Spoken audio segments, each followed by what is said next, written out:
Masterizer.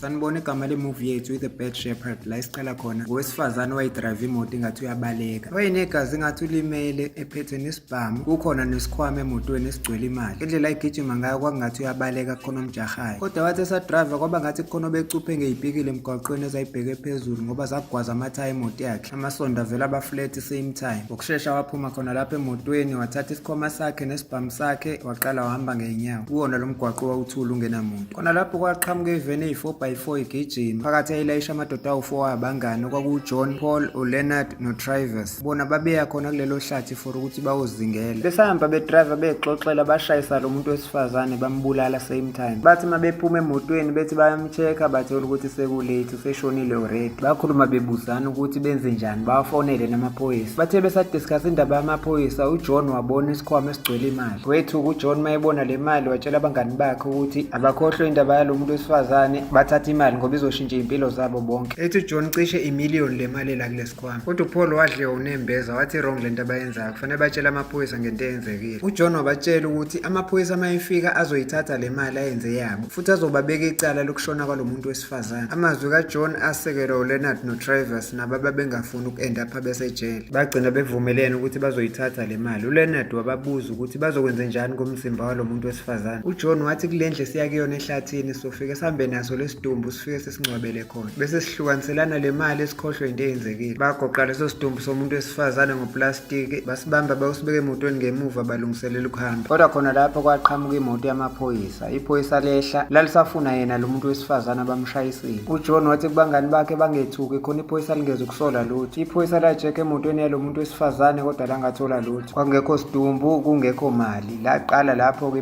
iphoyisa lasuka leza kulamadoda lizowabuza imibuzo mayelana nalo muntu wesifazane uJohn wathi ephoyiseni akekho umuntu wesifazane abake bambona ethi bona bapake la ngoba imoto yabo ifile iphoyisa lawasola kakhulu lamadoda ngokuthi imoto yawo ibukeka iseyintsha kanti futhi kuyabonakala ukuthi iyaphila ifile lathi malibatshela ukuthi lifuna ukusesha imoto yabo uJohn wanqaba lathi iphoyisa malibuza uJohn ukuthi walelani wavele wakhipha isibhamu salo muntu wesifazane wakhomba ngaso iphoyisa abangani bakhe bethuka bemkhuza ukuthi angayikhombi iphoyisa ngesibhamu kodwa uJohn wavele wadubula iphoyisa walibulala bethuka abangani bakhe bengayikholwa into eyenziwe uJohn watshela abangani bakhe ukuthi ubavikela bonke ngoba iphoyisa belizomosha zonke iy'mpilo zabo uPaul wayesedliwa unembeza wayeseyisola ngokuthatha le hunting trip ethi kaze ubeyaphi kodwa uLeonard ezama ukumqinisa emtshela ukuthi sekulate ukuthi kungashintsha izinto manje uPaul wabatshela ukuthi abashiye umzimba wephoyisa la khona kuzobonakala sengathi lo muntu wesifazane ubulale iphoyisa wabaleka basuka lapho badrayiva sebeya kule ndlu yabo abathe bazoyifica ehlathini behle emotweni bavumelana bonke ukuthi nansi indawo e-right for ukuthi bazocasha ngoba ngeke bathole umuntu mabela behla nesidumbu somuntu wesifazane ngaleso sikhathi uPaul wayesadliwa unembeza ey'sola ukuthi kade yaphi la uLeonard benoTravis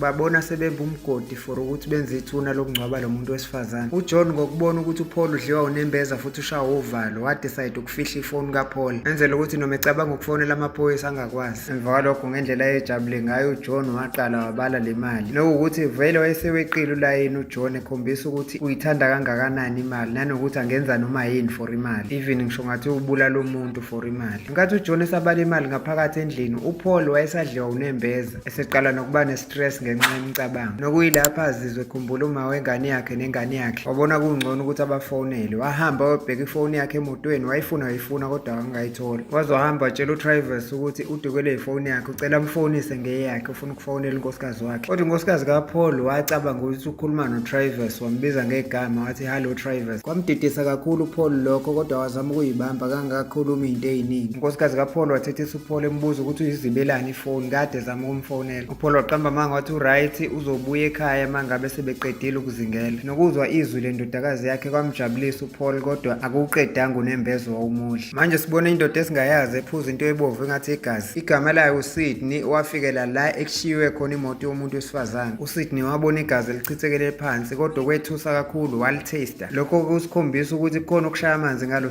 uSydney wahamba wawungena emotweni yakhe wadriver eseya kulendlu ekuye khona lamadoda awu4 ukukhombisa ukuthi uyazazi exactly ukuthi uyaphi. Kule ndlu esehlathini sibona uLeonard noTrivers sebeqedela ukugqiba isidumbu salomuntu wesifazane. Khona lapho kwaqhamuka uSydney eseqonde kuwona ngqo lamadoda engathi ubevele bazi ukuthi uzobatholaphi. Labangani abawu4 bethuka bonke bebona uSydney. uJohn wakhomba uSydney ngalesibhamu somuntu wesifazane embuza ukuthi ubani ufunani la. uSydney wabatshela ukuthi igama lami nguSydney, ngize la ukuzolanda isikhwama sami semali. Ethi mani ngangibuyisela leso sikhwama esigcwele imali ngizonishiya niphila ngihambe. Lamadoda adideka ashawa uvalo ukuthi lo Sydney waze kanjani ukuthi baphethe lesikhwama semali, nanokuthi bebazi ngani ukuthi bala ubathole kanjani ngokusheshsha okungaka. uJohn watshela uLeonard ukuthi akaseshe uSydney ukuthi akaphethe isibhamu yini, kodwa bamsesha kwangatholakala lutho. uSydney waphinda amazwi akhe ukuthi mani ngangibuyisela leso sikhwama semali ngizonishiya niphila ngihambe. uJohn wabuza kuSydney ukuthi kwenziwa yini wenze ngathi wazi yonke into. Wathi uSydney vele ngazi konke ngani, ngisho izinto ezipersonal engeke zaziwe umuntu wangaphandle. Waqhubeka lapho futhi wababiza bonke ngamagama. Lokho kwathusa kakhulu lamadoda, nanokuthi wayekhuluma njengomuntu onesibindi engasabi ngisho ekhonjwe ngesibhamu. Besamile kanjalo bezwe imisindo eqhamuka ngasehlathini bayitshela ukuthi uSydney baningi abantu ahamba nabo abacashe ehlathini. uPaul benoLeonard bahamba baye ehlathini beyobheka ukuthi bazotholani. Behamba bafica kucusha inqwaba onoxhaka babecupha inyamazana, kanti kuzothi besabheka bavele babona enye indoda eyayisaba yabaleka. Nabo baqala lapho bayisukela beyijaha, bayifica le ndoda bayigxavuna bayithatha sebeya nayo kule ndlu esehlathini la bashiye khona abanye ngesikhathi beyisola le ndoda ngokuthi ihambisana noSydney. Kodwa le ndoda yayikhalela ukuthi ayimazi nalowo Sydney, yona ihlala around la, ihlalela nonkosikazi wayo nendodakazi yayo, umuntu ophila ngokuzingela. Nokwakukhombisa ukuthi le ndoda ayinacala, kodwa uJohn wayenganandaba. uJohn wayeqinisa ngokuthi le ndoda njengoba babonile izoba report emaphoyiseni. uJohn wabatshela ukuthi le ndoda kufanele idutshulwe ibulawe, kodwa ngizomkhetha mina umuntu ozokwenza lokho. Washo bekhomba uLeonard wayeshayelwa uvalo emtshela ukuthi akabulale le ndoda. uLeonard wathi uyangabaza, kodwa uJohn wamkhomba ngesibhamu emthethise ethi uzomdubula uma engayidubuli le ndoda. Nokuyilapho uLeonard ayidubula le ndoda engenacala wayibulala. Nokuyilapho ethuka kakhulu khona uLeonard eyibona ukuthi usewumbulali osekhipha umphefumulo. Ngaleso sikhathi uPaul noTrivers babebuka ngokusaba. uLeonard wamudla kakhulu uNembeza ukuthi okokuqala ngqa empilweni yakhe ebulala umuntu. uPaul wabona kungcono ukuthi kunokucabanga kakhulu avela amba umgodi for ukufaka lo muntu. uJohn wahamba waya kuSydney. uSydney watshela uJohn ukuthi wena ubulale indoda engenacala. Ethi uSydney ubuwazi kahle ukuthi lo muntu akayona ingozi, kodwa uqhubekile wambulala. Ethi uSydney ngiyakubona futhi ukuthi ingaphakathi lakho liyayi-enjoya lento yokuchitha igazi ukhipha umphefumulo womuntu. Ethi uSydney ngiyazi futhi ukuthi usuke wakwenza lokho before. Lokho kwamshiya ethula uJohn engasaphenduli. Ngalowo mzuzu kwangena noPaul. uSydney wababuka bobathathu waphinda amazwi akhe wathi ngibuyiseleni isikhwama sami semali, mani ngangibuyisela leso sikhwama semali ngizohamba ngenishiye niphila. uTrivers watshela abangani bakhe ukuthi ngcono bamhlephulele ishare yakhe kuleyo mali uSydney khona nabo bezokwazi ukuhlukaniselana. uJohn watshela uTrivers ukuthi ngeke iziyenzeke leyo nto, noSydney naye wathi akafuna ukuhlukaniselana ishare, yena ufuna imali yakhe. uJohn wakhomba uSydney ngesibhamu wathi uSydney khohlwa, uma ucabanga ukuthi uzongibulala ngeke uzongibulale mina. Waqhubeka uSydney wathi kuJohn awubatsheli ngani abangani bakhe ukuthi kwenzakalani eCalifornia. Wethuka kakhulu uJohn wabuza kuSydney ukuthi ubuyazi ngani wena into eyenzeka eCalifornia. noPaul wayesefuna ukwazi wabuza kuJohn ukuthi kwenzakalani eCalifornia.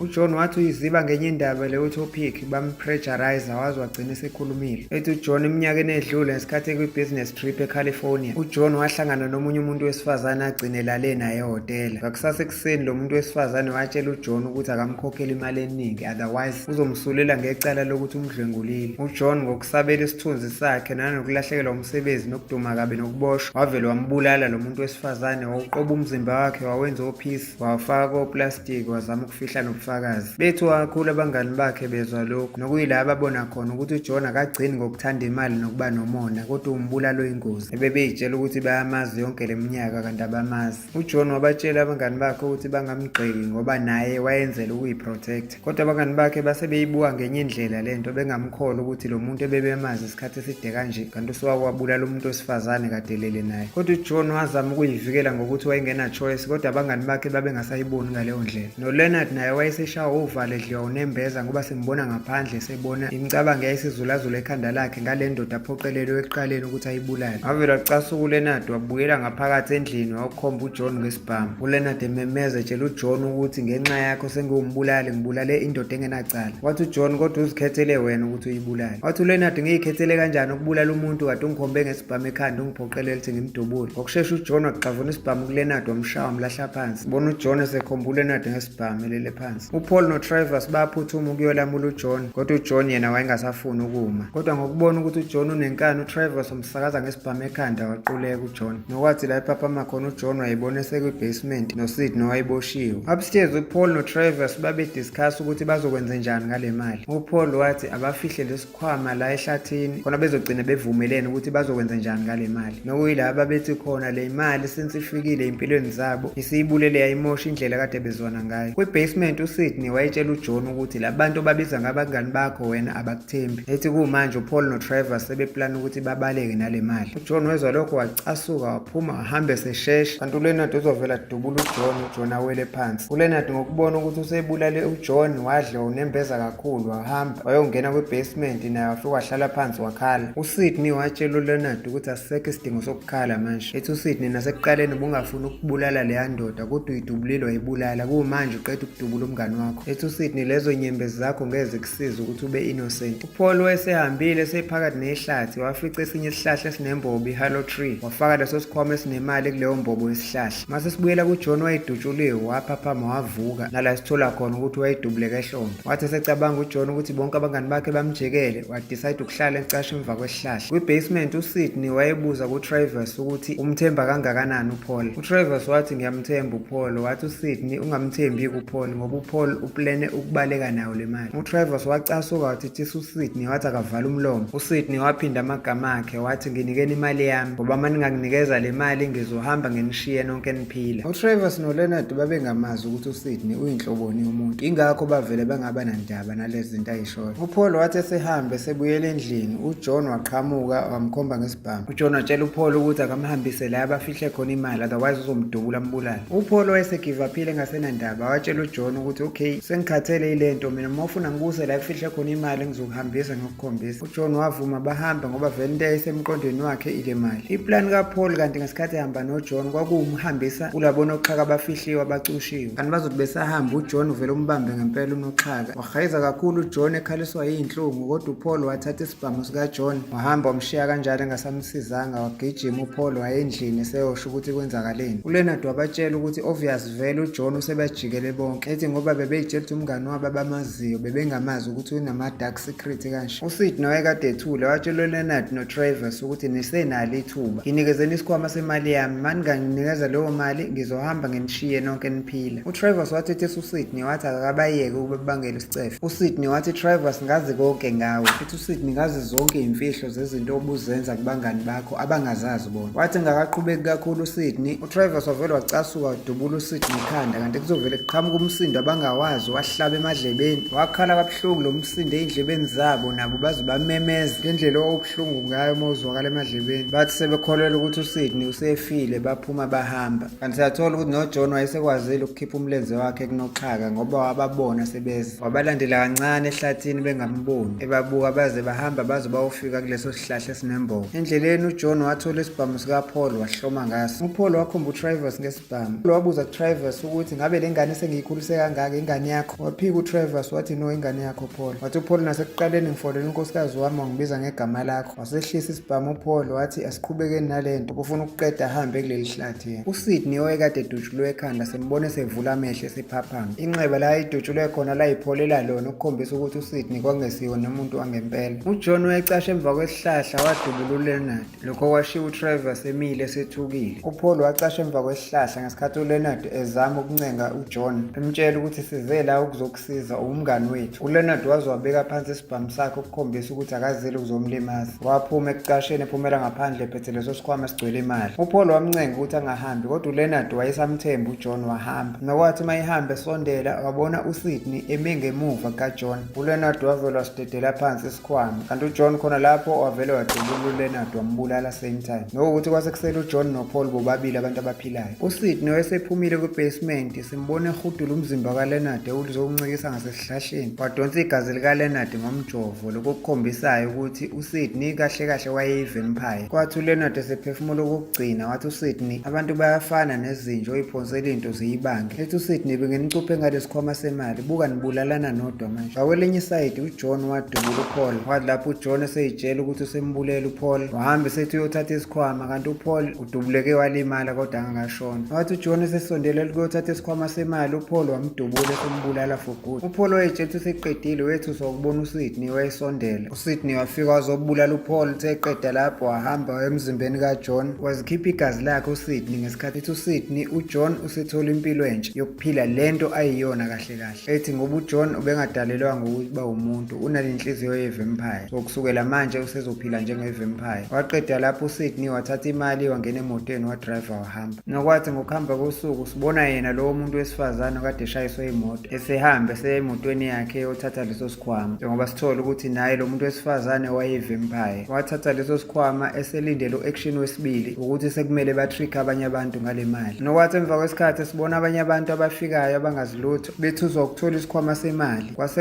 abanye abantu besibili abazongena kule trap kaSydney nomuntu wesifazane. noJohn naye kwelinye iside siyambona ukuthi wayesevukile esephila kodwa wayengasaphili njengomuntu, wayesephila njenge-vampire. Yonke lento kwakuyiplan kaSydney ngoba wayazi ukuthi la ekusuke kunemali khona phakathi abantu bajikelana bodwa babulalane bodwa. Ethi uSydney leyo kwakuyindlela yakhe ehlukile yokuzingela abantu njengoba eyi-vampire. Siyayibeka lapha namhlanje, ungaphuthelwa imuvi elandela izo-uploada ngekudala.